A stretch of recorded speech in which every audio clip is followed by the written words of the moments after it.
Broke as a freelancer eats differently. Nobody really tells you that the money part is actually the hardest. You are working back to back, getting clients, always busy, but somehow you are still broke. And you're trying to figure out what's happening. And I've been there, done that, and almost gave up. But after plenty trial, error, and hard lessons, I finally figured out how to fix my freelance money problems. I'm going to share exactly how I did it so you don't waste years like I did. Hey, I'm Deborah, your freelance design bestie. I help designers and creatives build a career that pays well and gives peace of mind. If you're new here, make sure you subscribe. Freelance is amazing until you realize that your account balance doesn't know you are working. I literally sat myself down one day and said, this thing I'm doing is not sustainable. Something must change, and it did. So the first thing I actually learned that high skill doesn't automatically mean high pay. Can you believe it? You can be the most talented designer in the world, but if you don't know how to price properly, negotiate well, and communicate your value, you will suffer.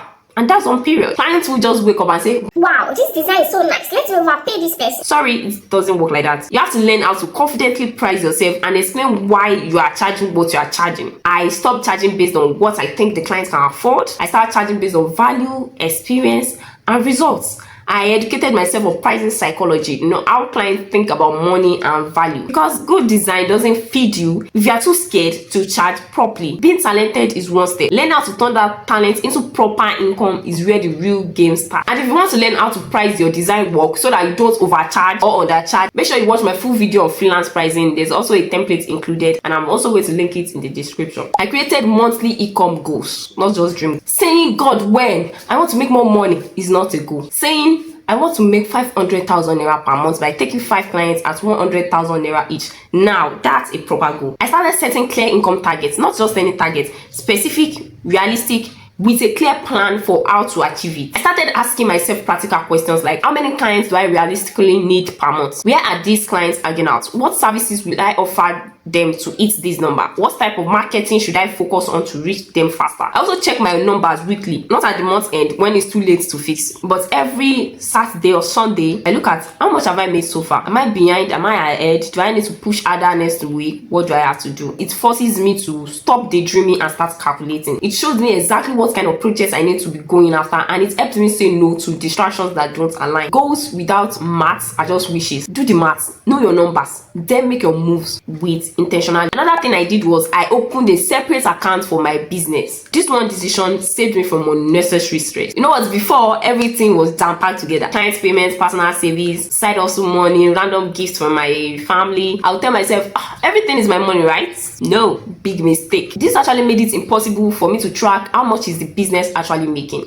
How much am I spending to run this business? What is my real profit? Because before you know it, I would have spent the client's deposits on something else. But now I have a proper system. There's a business account where all clients' payments go. There's a personal account where I pay myself like a normal 9 to 5. Then there's a savings account. I move emergency, future goals, profit money there. This simple structure helped me to stop overspending because I thought I had more than I did.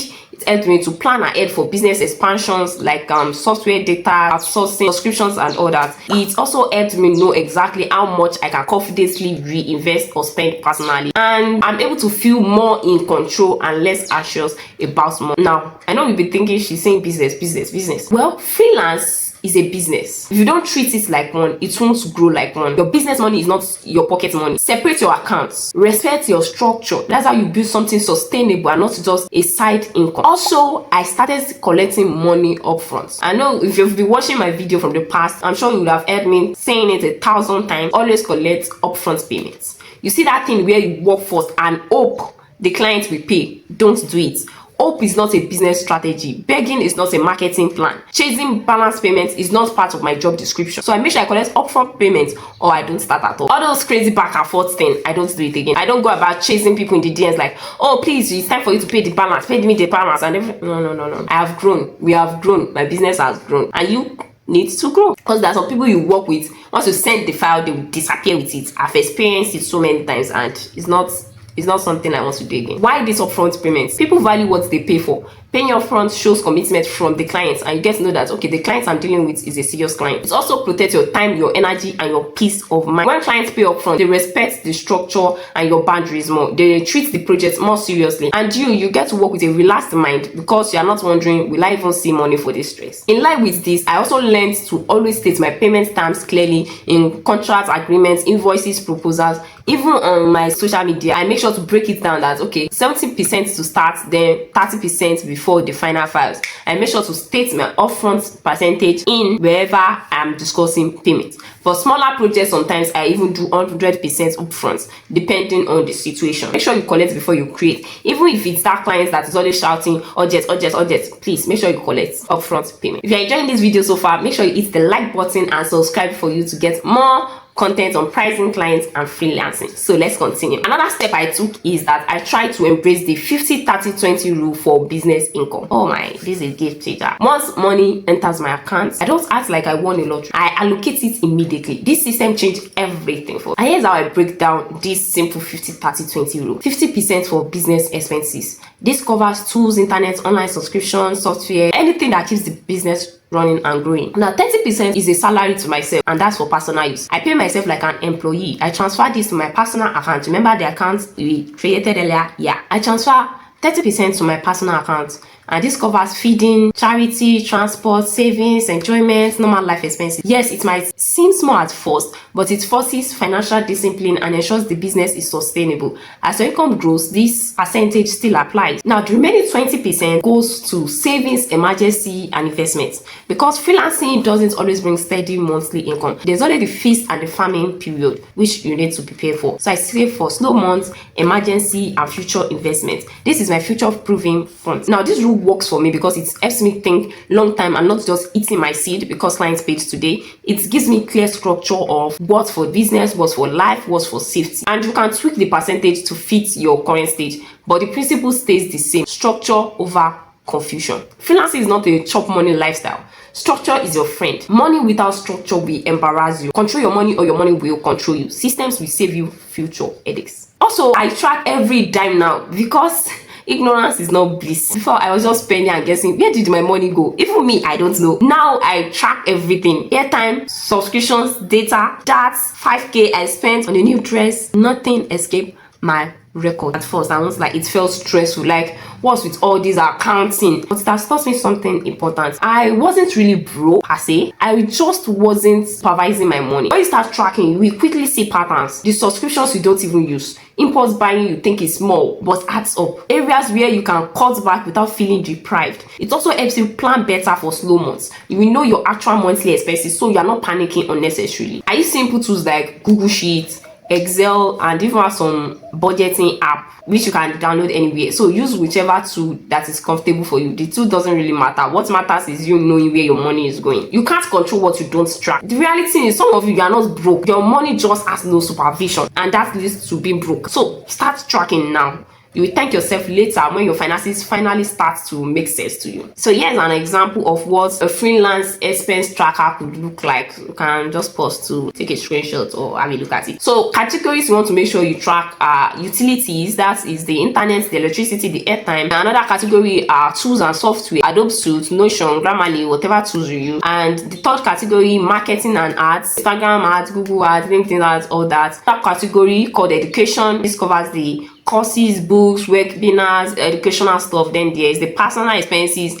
like food, transport, clothing. Another category is savings and investments. Those can be like the business savings, the emergency funds, and there's also tax. Feel free to pause and take a screenshot. This helps you to clearly see where your money is going. You are able to spot unnecessary expenses fast. You can plan better for slow income months. This helps you stay disciplined because you are watching yourself, so you are the one monitoring yourself. So before you spend that money, you get to think twice, 3 times, 4 times, 5 times. You think very well before you spend that money. In addition, I started thinking long term, not just today's money. This is very important in in finance. Before, I'm always like, how can I quickly make cash today? But right now at the moment, I'm more about how do I build a system that brings consistent money over time, even when I'm not actively chasing it. Because the truth is that quick money is sweet, but it's not stable. And if you don't plan for long-term income, you will keep running in one-off clients, inconsistent income, no peace of mind, and just keep repeating it over and over again. So what I did was I changed how I work. I stopped thinking like a freelancer alone. I started thinking like an actual business. So I shifted focus to long-term income strategies. And here's what I did differently. I started building repeated clients. I started treating every client as someone who could return, not just someone paying me once.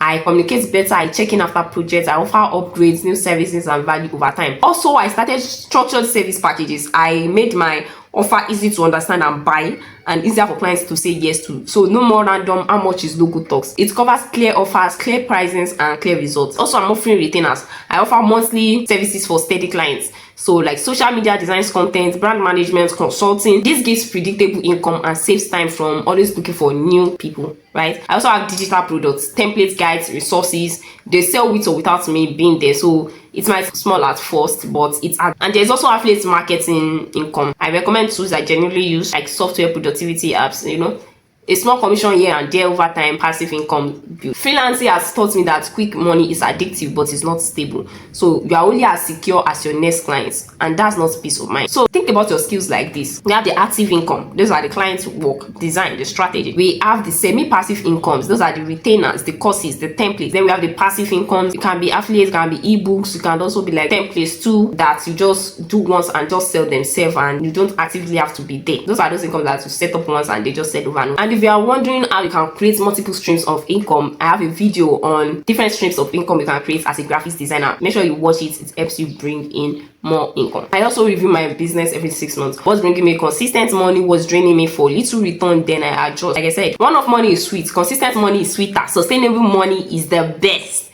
If you want peace of mind, build a system. Okay, build a system. Quick money gives excitement, systems give stability. Focus on what gives you both peace and profit long term. If your pricing is shaking, your income will stay unstable. So how do you price confidently? How do you charge for value and not just for time, or how the client is feeling that day? Well, I made a whole video breaking this down for you. Make sure you watch it next. It helps you to stop guessing and start earning confidently. I will also leave the link below so you can check it out. Another thing I was able to do to solve my freelance money problem is I stopped saying yes to low paying, high stress clients.